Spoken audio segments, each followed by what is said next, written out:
আমেৰিকাৰ ৰাষ্ট্ৰপতি ডোনাল্ড ট্ৰাম্পক ক্ষমা নোখোজে ইউক্ৰেইনৰ ৰাষ্ট্ৰপতি ভলোদিমিৰ জেলেনস্কিয়ে আৰু জেলেনস্কিয়ে এই কথা স্পষ্ট কৰি দিছে। ইতিমধ্যে সকলোৱে গম পাইছে যে কিদৰে হোৱাইট হাউছত দুইজন ৰাষ্ট্ৰপ্ৰধানৰ মাজত তৰ্কাতৰ্কি সংঘটিত হ'ল আৰু ডোনাল্ড ট্ৰাম্পে এক প্ৰকাৰ মূৰ্খ বুলি গালি পাৰিলে জেলেনস্কিক আৰু তাৰ পিছত এতিয়া দুইখন দেশৰ যি সম্পৰ্ক সেই সম্পৰ্ক অৱনতি ঘটাটো এক প্ৰকাৰ নিশ্চিত হৈ পৰিছে আৰু তেনে সময়তে জেলেনস্কিয়ে স্পষ্ট কৰি দিছে যে ডোনাল্ড ট্ৰাম্পক এনে দুৰ্ব্যৱহাৰ কৰাৰ বাবে ডোনাল্ড ট্ৰাম্পক তেওঁ ক্ষমা নোখোজে আৰু এতিয়া জেলেনস্কিৰ কাষত কিন্তু থিয় দিছে ইউৰোপৰ বহুকেইখন ৰাষ্ট্ৰ। ইউৰোপিয়ান ইউনিয়নে এক প্ৰকাৰ এতিয়া কিন্তু ডোনাল্ড ট্ৰাম্পক সমালোচনা কৰা পৰিলক্ষিত হৈছে, তাৰ পৰিৱৰ্তে জেলেনস্কিৰ কাষত থিয় দিছে আৰু সেইবাবে এতিয়া পুনৰ এটা প্ৰশ্ন প্ৰাসংগিক হৈ পৰিছে যে তৃতীয় বিশ্বযুদ্ধ সমাগত নেকি, হ'ব নেকি তৃতীয় বিশ্বযুদ্ধ। নমস্কাৰ, মই মৃদু পৱনে স্বাগতম জনাইছোঁ নিউজ 18 অসম নৰ্থ ইষ্টৰ ডিজিটেল লাইভলৈ আৰু এটা অতি গুৰুত্বপূৰ্ণ আন্তৰ্জাতিক ৰাজনীতিৰ খবৰ যে কিদৰে শুকুৰবাৰে ডোনাল্ড ট্ৰাম্প আৰু জেলেনস্কিৰ মাজত এক তীব্ৰ বাকবিতণ্ডাৰ সৃষ্টি হ'ল আৰু তাৰ পিছত এতিয়া সমগ্ৰ বিশ্বৰ দৃষ্টি নিবদ্ধ আছে দুয়োগৰাকী ৰাষ্ট্ৰনেতাৰ ওপৰত আৰু তেনে সময়তে কিন্তু জেলেনস্কিয়ে মুখ খুলিছে আৰু জেলেনস্কিয়ে এটা কথা স্পষ্ট কৰি দিছে যে মই ক্ষমা খুজিব নোৱাৰোঁ আৰু ইয়াৰ পিছতে এতিয়া এই সমগ্ৰ বিষয়টোক লৈ বিভিন্ন ধৰণৰ মতামত অহা পৰিলক্ষিত হৈছে আৰু এই যি হোৱাইট হাউছত জেলেনস্কিৰ সৈতে ট্ৰাম্পৰ মত বিৰোধ হ'ল, তৰ্কাতৰ্কি হ'ল, কিন্তু জেলেনস্কিয়ে এই ক্ষেত্ৰত কৈছে যে এই যি সম্পৰ্কৰ অৱনতি ঘটিল, সম্পৰ্কত যি ফাট মেলিল, ইয়াক নিশ্চয়কৈ ঠিক কৰিব পৰা যাব, সেইটো ঠিক কৰা সম্ভৱ, এই সম্পৰ্ক পুনৰ বন্ধুত্বপূৰ্ণ সম্পৰ্ক গঢ়ি তোলা সম্ভৱ। অৱশ্যে কিন্তু তেওঁ ডোনাল্ড ট্ৰাম্পৰ ওচৰত ক্ষমা নোখোজে, সেই কথা তেওঁ স্পষ্ট কৰি দিছে আৰু শুকুৰবাৰে ট্ৰাম্পৰ সৈতে এই কাজিয়া লগাৰ পিছত, তৰ্কাতৰ্কি হোৱাৰ পিছত আমেৰিকাৰ সংবাদ মাধ্যম ফক্স নিউজক এটা সাক্ষাৎকাৰ দিছিল ইউক্ৰেইনৰ ৰাষ্ট্ৰপতি ভলোদিমিৰ জেলেনস্কিয়ে আৰু সেই সাক্ষাৎকাৰত তেওঁ সোধা হৈছিল যে ট্ৰাম্পৰ সৈতে যি হ'ল তাৰ বাবে তেওঁ ট্ৰাম্পৰ ওচৰত ক্ষমা খুজিবনে, তেওঁৰ আচৰণ বা অনুশোচনা, তেওঁ যি আচৰণ ট্ৰাম্পৰ প্ৰকাশ কৰিলে তাৰ বাবে তেওঁ অনুশোচনা প্ৰকাশ কৰিবনে। জেলেনস্কিয়ে কিন্তু সেই প্ৰশ্নৰ সাংবাদিকৰ সেই প্ৰশ্নৰ ওপৰত স্পষ্টকৈ কৈ দিছে যে তেওঁ কোনো ধৰণে ক্ষমা নোখোজে ডোনাল্ড ট্ৰাম্পক আৰু অৱশ্যে জেলেনস্কিয়ে এটা কথা স্বীকাৰ কৰিছে যে হোৱাইট হাউচৰ এই যি অভেল অফিচত যি ঘটনা সংঘটিত হ'ল সেয়া দুইখন ৰাষ্ট্ৰৰ বাবেই ভাল নহয় আৰু তেওঁ এই ক্ষেত্ৰত কি কৈছিল, তেওঁ কোৱা কথাখিনি মই আপোনালোকক জনাই দিব বিচাৰিছোঁ যে এই ধৰণৰ যুক্তিয়ে, এই ধৰণৰ তৰ্কাতৰ্কি দুই পক্ষৰ বাবেই বেয়া আৰু যদি ট্ৰাম্পে ইউক্ৰেইনক সহায় নকৰে তেন্তে ৰাছিয়াৰ আক্ৰমণ ৰোধ কৰাটো আমাৰ বাবে কঠিন হৈ পৰিব। সেই কথা নিশ্চয়কৈ স্বীকাৰ কৰিবই লাগিব আৰু বাইডেন প্ৰশাসনে যি বিপুল পৰিমাণৰ ধন প্ৰদান কৰিছিল ইউক্ৰেইনক, তাৰ পিছতেই এক প্ৰকাৰ যুদ্ধ উন্মাদ হৈ পৰিছিল জেলেনস্কি। এই কথা ট্ৰাম্পে তৰ্কাতৰ্কিত স্পষ্টকৈ কৈছিল আৰু সেই বৈঠকৰ পৰা ওলাই অহাৰ পিছত জেলেনস্কিৰ মুখত যি কথা ওলাল সেয়াই যেন সেই অভিযোগ এক প্ৰকাৰ সত্য প্ৰমাণিত কৰিছে আৰু কৈছে যে ডোনাল্ড ট্ৰাম্পে আমেৰিকাই যদি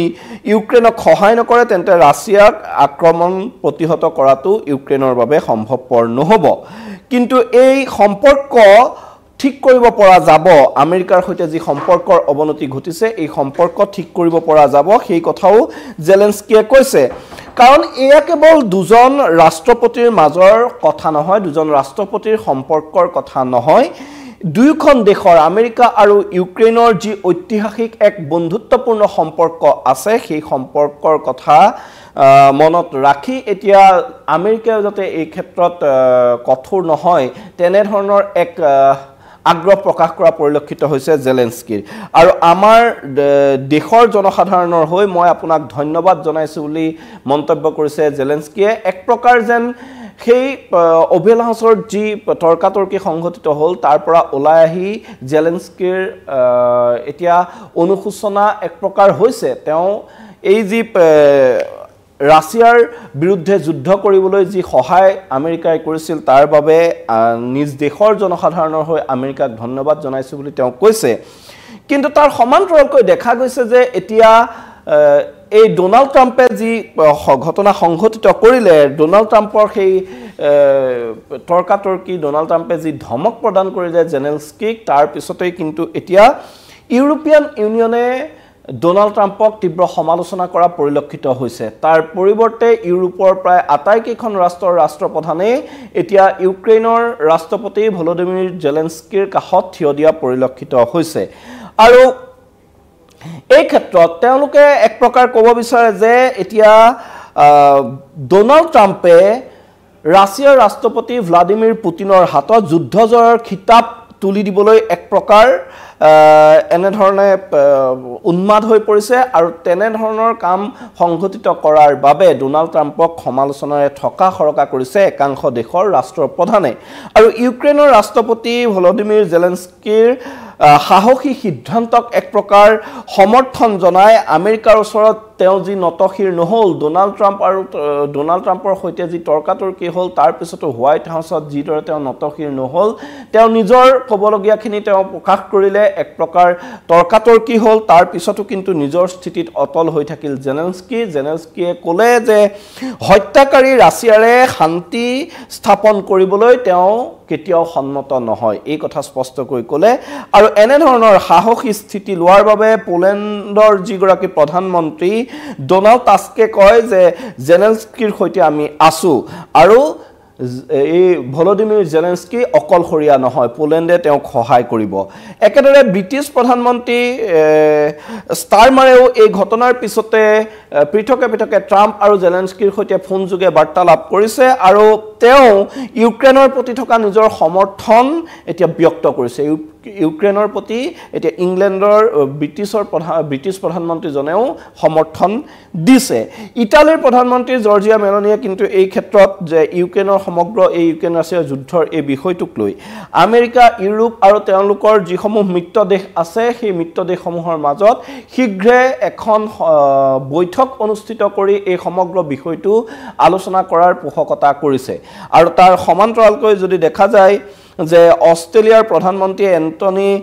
আলবানিজে ইউক্ৰেইনৰ প্ৰতি পূৰ্ণ সমৰ্থন আগবঢ়াইছে আৰু এনেদৰে যদি আমি চাওঁ ৰোমানিয়াৰ অন্তৰ্বৰ্তীকালীন চৰকাৰৰ ৰাষ্ট্ৰপতিৰো জেলেনস্কিলৈ সমৰ্থন আগবঢ়াইছে অষ্ট্ৰেলিয়াৰ চেঞ্চেলৰ কাৰ্ল নেহাম্বেৰেও এই জেলেনস্কিলৈ সমৰ্থন জনাইছে এনেদৰে দেখা গৈছে যে এতিয়া ট্ৰাম্পৰ এই যি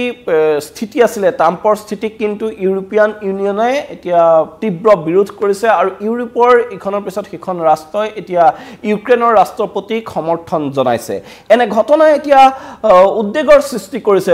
বিভিন্ন সময়ত নিজৰ স্থিতিত অটল হৈ আছে ৰাছিয়াৰ ৰাষ্ট্ৰপতি ভ্লাদিমিৰ পুটিন আৰু পুটিনে ইউক্ৰেইনৰ বিৰুদ্ধে যুদ্ধ অতদিনে চলাই গৈ আছে আৰু এই ক্ষেত্ৰত যদি আন কোনো দেশে পুটিনক প্ৰত্যাহ্বান জনায় তেতিয়াহ'লে সকলোৰে অৱস্থা তথৈবচ হ'ব বুলি এক প্ৰকাৰ সকিয়নি প্ৰদান কৰি থৈছিল পুটিনে আৰু তাৰ পিছত কিন্তু দেখা গৈছে যে এতিয়া আমেৰিকাই গা এৰা দিয়াৰ পিছত ইতিমধ্যে কিন্তু জেলেনস্কিৰ ৰাজহাৰ ভাঙি পৰিব কিয়নো কেৱল আমেৰিকাৰ সাহসতহে এক প্ৰকাৰ যুদ্ধ আগবঢ়াই নিছিল জেলেনস্কিয়ে ইউৰোপিয়ান ইউনিয়নৰ দেশসমূহে এনে ধৰণৰ উচতনিমূলক মন্তব্য দিয়ে এনে ধৰণৰ কথাৰ ফুলজাৰি মাৰে কিন্তু কাৰ্যক্ষেত্ৰত কিন্তু কোনো ধৰণে সহায় কৰিবলৈ সক্ষম নহয়গৈ কিয়নো আমেৰিকাই ধন ব্যয় কৰে আৰু আমেৰিকাৰ ধনেৰে যুদ্ধ কৰি এতিয়া ৰাছিয়াক সকিয়নি প্ৰদান কৰি আহিছিল ইমান দিনে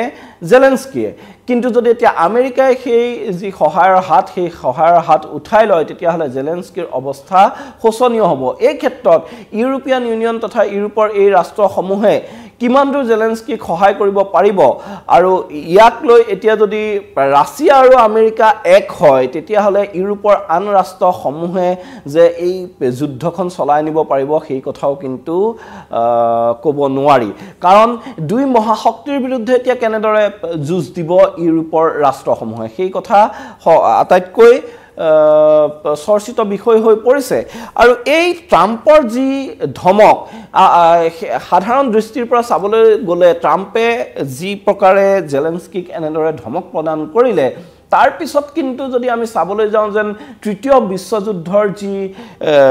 বিশ্বযুদ্ধ হোৱাৰ সম্ভাৱনা আছিল সেই সম্ভাৱনা যেন এক প্ৰকাৰ নোহোৱাহে হৈছে কিন্তু তাৰ সমান্তৰালকৈ এই ট্ৰাম্প জেলেনস্কিৰ বিবাদে কিন্তু ৰাছিয়া আৰু ইউক্ৰেইনৰ যুদ্ধ অৱসানৰ যি সম্ভাৱনা আছিল সেই সম্ভাৱনাক নস্যাৎ কৰিলে দুখন যুদ্ধৰ কথা মই এইখিনিতে কৈছোঁ যে যি আমাৰ যি সম্ভাৱনা আছিল যে এই জেলেনস্কিৰ সৈতে ট্ৰাম্পৰ বৈঠকৰ পিছত এই দীৰ্ঘদিনীয়া যুদ্ধৰ অৱসান ঘটিব সেই যুদ্ধৰ যে অৱসান নহয় তৎমুহূৰ্তে সেই কথা এক প্ৰকাৰ নিশ্চিত হৈ পৰিল ৰাছিয়া আৰু ইউক্ৰেইনৰ মাজত এনেধৰণৰ সংঘাত যে দীঘলীয়া হ'ব সেই কথা প্ৰায় নিশ্চিত হৈ পৰিছে তাৰ সমান্তৰালকৈ কিন্তু ট্ৰাম্পৰ এনে স্থিতিত যে তৃতীয় বিশ্বযুদ্ধ হোৱাৰ সম্ভাৱনা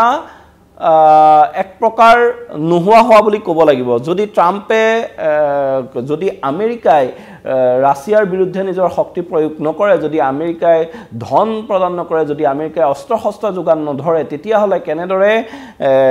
এই জেলেনস্কিয়ে যুদ্ধ চলাই যাব সেই কথাও এক প্ৰকাৰ চিন্তা কৰিবলগীয়া বিষয় হৈ পৰিছে অৱশ্যে এই ক্ষেত্ৰত যদি ইউৰোপৰ আন ৰাষ্ট্ৰসমূহ একগোট হৈ যুদ্ধ ঘোষণা কৰে তেতিয়াহ'লে কিন্তু পৰিস্থিতি সুকীয়া হোৱাৰ সম্ভাৱনা আছে কিন্তু সেই সম্ভাৱনা অতিকে ক্ষীণ আমি হয়তো কিছুদিন অপেক্ষা কৰিব লাগিব ইয়াৰ পৰৱৰ্তী কি পদক্ষেপ লয় এতিয়া ৰাছিয়াৰ যিগৰাকী ৰাষ্ট্ৰপতি আছে পুতিনে আৰু এই ক্ষেত্ৰত যদি আমি চাবলৈ যাওঁ যে পুতিনে এক প্ৰকাৰ তাচ্ছিল্য কৰিছে ভলোদিমিৰ জেলেনস্কিক এই হোৱাইট হাউচৰ পৰা ওলাই যোৱাৰ পিছত যে হোৱাইট হাউচৰ পৰা চৰ খাই ওলাই যাবলগীয়া হ'ল জেলেনস্কি এনেধৰণৰ তাচ্ছিল্যসূচক মন্তব্য কৰিছে পুতিনে আৰু এক কথাত এই পুতিনৰ বাবে এয়া এক প্ৰকাৰ কূটনৈতিক জয় বুলি ক'ব লাগিব যিহেতু ইয়াৰ পূৰ্বে ট্ৰাম্পৰ সৈতে পুতিনৰো বৈঠক হৈছিল সেই বৈঠক যথেষ্ট সৌন্দৰ্যপূৰ্ণ আছিল আৰু সেই বৈঠকৰ পিছতে ট্ৰাম্পে এনেদৰে দুই পক্ষৰ মাজত এই যি যুদ্ধ চলি আছিল এই যুদ্ধ শেষ কৰোৱাৰ বাবে এটা চেষ্টা চলাইছিল আৰু ইয়াত ট্ৰাম্পে জেলেনস্কিক স্পষ্টকৈ কৈছিল যে আৰু কেৱল জেলেনস্কিকে সমালোচনা কৰা নাছিল আমেৰিকাৰ যিগৰাকী ভূতপূৰ্ব ৰাষ্ট্ৰপতি জো বাইডেনকো ডোনাল্ড ট্ৰাম্পে যথেষ্ট সমালোচনা কৰিছিল আৰু জো বাইডেনক অবুধ আখ্যা দিছিল ট্ৰাম্পে আৰু অবুধ জো বাইডেনে ইউক্ৰেইনক ৩৫,০০০ কোটি মাৰ্কিন ডলাৰ প্ৰদান কৰাটো এটা এক প্ৰকাৰ ভুল আছিল বুলি তেওঁ ক'ব খুজিছে আৰু সেই বৃহৎ পৰিমাণৰ ধনৰ বলতেই যে জেলেনস্কিয়ে এনেধৰণৰ কথা ক'বলৈ সাহস পাইছে সেই কথা বাৰে বাৰে এই বৈঠকত হকিয়াই দিছিল তাৰ সমান্তৰালকৈ বাইডেনে যি অস্ত্ৰ শস্ত্ৰ যোগান ধৰিছিল সেই অস্ত্ৰ শস্ত্ৰও যথেষ্ট উন্নত মানৰ নাছিল বুলি এক প্ৰকাৰ ক'ব বিচাৰিছে ট্ৰাম্পে আৰু এই মাৰ্কিন সহায় পাইহে যুদ্ধ উন্মাদ হৈ পৰা জেলেনস্কিক সেইকাৰণে মূৰ্খ বুলি ক'বলৈও কুণ্ঠাবোধ কৰা নাছিল ট্ৰাম্পে আৰু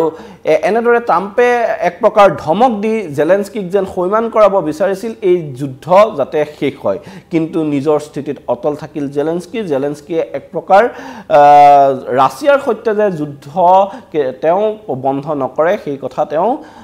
স্পষ্ট কৰি দিলে ইয়াৰ পিছত যদি আমেৰিকাই স্পষ্ট ঘোষণা কৰিছে যদি শান্তি নিবিচাৰে তেতিয়াহ'লে আমেৰিকাৰ ওচৰলৈ নাহিব সেই কথা ইতিমধ্যে ট্ৰাম্প প্ৰশাসনে স্পষ্ট কৰি দিছে ডোনাল্ড ট্ৰাম্পে স্পষ্ট কৰি দিছে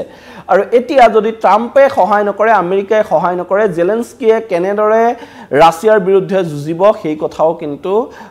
চাবলগীয়া হ'ব তাৰ সমান্তৰালকৈ কিন্তু এই ইউৰোপিয়ান ইউনিয়নৰ যিসমূহ দেশ আছে বা নাটোৰ যিসমূহ দেশ আছে এই দেশসমূহে এতিয়া কেনেদৰে জেলেনস্কিক সহায় কৰে সেয়া পৰিলক্ষিত হ'ব আমেৰিকাৰ বিৰুদ্ধাচৰণ কৰি এই দেশসমূহে জেলেনস্কিক সহায় কৰিব পাৰিবনে নহলে এই দেশসমূহে এটা জনমত গঠন কৰি তেওঁলোকে ডোনাল্ড ট্ৰাম্পক জেলেনস্কিক সহায় কৰাবলৈ বাধ্য কৰাব পাৰিবনে এই আৰু তাৰ সমান্তৰালকৈ কিন্তু এই মুহূৰ্তত এটা প্ৰশ্ন উত্থাপিত হৈছে যে ইউৰোপৰ এই ৰাষ্ট্ৰসমূহে এই যুদ্ধখন অৱসান হোৱা প্ৰকৃততে বিচাৰে নে নিবিচাৰে যুদ্ধৰ পৰা কাৰো একো লাভ নহয় সেই কথা সকলোৱে জানে সকলোৱে বুজে কিন্তু তাৰ পিছতো এনে ধৰণৰ যি ক্ষমতাৰ লোভ সেই ক্ষমতাৰ লোভৰ বাবে একাংশ ৰাষ্ট্ৰনেতাৰ ক্ষমতাৰ লোভৰ বাবে সাধাৰণ জনতা এনেদৰে বলিৰ পঠা হ'ব লগা হয় আৰু এই যুদ্ধখনত বহু সহস্ৰাধিক লোকে বৰ্তমানলৈকে প্ৰাণ হেৰুৱাবলগীয়া হৈছে আৰু এই ক্ষেত্ৰত কিন্তু এটা কথা ক'ব লাগিব ডোনাল্ড ট্ৰাম্পে জেলেন্সকিক কৈছে যে আপুনি সাধাৰণ মানুহৰ জীৱনৰ সৈতে হেতালি খেলিছে আৰু তৃতীয় বিশ্বযুদ্ধৰ সম্ভাৱনাক লৈ তৃতীয় বিশ্বযুদ্ধক লৈ জুৱা খেলা বুলি জেলেন্সকিক কৈছে নিশ্চয়কৈ যদি ৰাছিয়া এখন পাৰমাণৱিক শক্তিধৰ ৰাষ্ট্ৰ এই ৰাছিয়াই যদি ইয়াৰ পিছত তেনে ধৰণৰ আক্ৰমণ চলায় তেতিয়াহ'লে সমগ্ৰ বিশ্বৰে পৰিস্থিতি যে অধিক জটিল হৈ পৰিব সেই কথা এক প্ৰকাৰ নিশ্চিত এই ক্ষেত্ৰত কিন্তু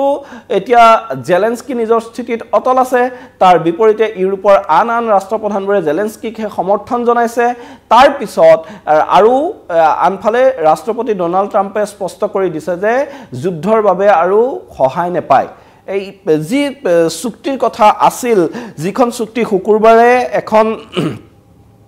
চুক্তি স্বাক্ষৰ হোৱাৰ কথা আছিল খনিজ সম্পদক লৈ ৰাছিয়া আৰু ক্ষমা কৰিব ইউক্ৰেইন আৰু আমেৰিকাৰ মাজত সেই চুক্তিৰ সন্দৰ্ভত আলোচনা চলি থকাৰ মাজতে এই ৰাছিয়াৰ সৈতে যুদ্ধৰ প্ৰসংগ গৈ পেলাই দুইজন ৰাষ্ট্ৰনেতাৰ মাজত তৰ্কাতৰ্কি পৰ্যায় পালেগে আৰু তাৰ ফলত কিন্তু ইউক্ৰেইনৰ সৈতে যি চুক্তি হোৱাৰ কথা আছিল সেই চুক্তিখন নহ'ল এক প্ৰকাৰ ডোনাল্ড ট্ৰাম্পে খেদি পঠিয়ালে নিজৰ কোঠাৰ পৰা জেলেন্সকিক আৰু ইয়াৰ পিছত যে দুইখন দেশৰ সম্পৰ্ক এক প্ৰকাৰ বিঘ্নিত হ'ল সেই কথা স্পষ্ট হৈ পৰিলে এতিয়া ইউক্ৰেইনৰ সৈতে যদি এই খনিজ সম্পদৰ চুক্তিখন নহয় তেতিয়াহ'লে আমেৰিকাৰ বিশেষ লোকচান নহয় কিন্তু ইয়াৰ কুফল ভুগিব লাগিব জেলেন্সকিয়ে আৰু এনে ধৰণৰ কঠোৰ সিদ্ধান্ত লোৱাৰ পিছত নিজৰ দেশৰ জনতাৰ পৰা কেনে ধৰণৰ সমৰ্থন লাভ কৰিব জেলেন্সকিয়ে সেই কথাও কিন্তু অতিকে এই মুহূৰ্তত তাৎপৰ্যপূৰ্ণ বিবেচিত হৈছে নিজৰ যদি দেশৰ নাগৰিকৰ পৰা এটা বিদ্ৰোহৰ সন্মুখীন হ'ব নেকি এনেধৰণে জেলেন্সকিয়ে এই সিদ্ধান্তৰে নিজৰ নিজে কুঠাৰ মাৰিছে নেকি তেনে ধৰণৰ কথাবোৰো এতিয়া চৰ্চালৈ আহিছে আৰু জেলেন্সকিয়ে এই ক্ষেত্ৰত শীঘ্ৰে নিজৰ স্থিতি কেনেদৰে প্ৰকাশ কৰিব তাৰ ওপৰত সকলোৰে দৃষ্টি নিবদ্ধ থাকিব কিন্তু এতিয়া প্ৰশ্ন উঠিছে নিজৰ দেশলৈ উভতি যোৱাৰ পিছত জেলেন্সকিয়ে নিজৰ দেশৰ ৰাইজৰ সমৰ্থন লাভ কৰিবলৈ সক্ষম হ'বনে আমেৰিকাৰ সহায় নোহোৱাকৈ যে ৰাছিয়াৰ বিৰুদ্ধে যুদ্ধ চলাই যোৱাটো জেলেন্সকি বা ইউক্ৰেইনৰ বাবে সম্ভৱ নহয় সেই কথা সকলোৱে জানে আৰু তাৰ সমান্তৰালকৈ যদি ৰাছিয়াৰ লগত যুদ্ধ কৰাৰ বাবেই এতিয়া ইউক্ৰেইনৰ সৈতে আমেৰিকাৰ বাণিজ্যিক সম্পৰ্কও বিঘ্নিত হয় তেতিয়াহ'লে এই যুদ্ধ বিধ্বস্ত দেশখনৰ অৰ্থনৈতিক অৱস্থা যে অধিক শোচনীয় হৈ পৰিব সেই কথাও নিশ্চিত হৈ পৰিব আৰু এনে ধৰণৰ পৰিঘটনাৰ পিছত এতিয়া জেলেন্সকি নিজৰ আসনত দীৰ্ঘদিনে অধিষ্ঠিত হৈ থাকিব পাৰিবগৈ নে নোৱাৰে সেই কথাও কিন্তু লক্ষণীয় হ'ব এই সকলোবোৰ বিষয় এতিয়া কিন্তু পৰ্যবেক্ষণত ৰাখিব এই ৰাজনৈতিক বিশ্লেষকসকলে আৰু এতিয়া চাব লাগিব যে এই যি ডোনাল্ড ট্ৰাম্প আৰু জেলেন্সকিৰ এই সংঘাত এতিয়া কি পৰ্যায়লৈ যায় ইতিমধ্যে জেলেন্সকিয়ে দুজন বিশ্বৰ অন্যতম শক্তিশালী নেতা বুলি কোৱা দুইজন শীৰ্ষ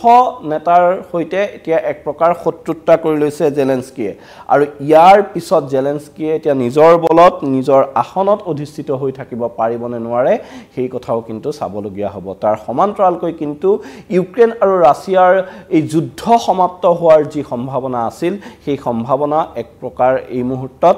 নোহোৱা হৈছে আৰু সমান্তৰালকৈ কিন্তু এনে ধৰণৰ পৰিঘটনা এনে ধৰণৰ ফিৰিঙঠিৰ পৰাই গৈ খাণ্ডৱ দাহ হোৱাৰ দৰে এদিন যে এখন তৃতীয় বিশ্বযুদ্ধ আৰম্ভণি হ'বগে নেকি সেই কথাও কিন্তু সেই উদ্বেগো কিন্তু এতিয়া ৰাইজৰ মনত বাঢ়িছে এই সমগ্ৰ পৰিস্থিতি কি হয় তাৰ ওপৰত সকলোৱে তীক্ষ্ণ নজৰ ৰাখিব এই মুহূৰ্তত মই মৃদু পৱনে বিদায় লৈছোঁ নিউজ 18 অসম নৰ্থ ইষ্টৰ ডিজিটেল লাইভ চাই থকাৰ বাবে আপোনালোকক ধন্যবাদ জনাইছোঁ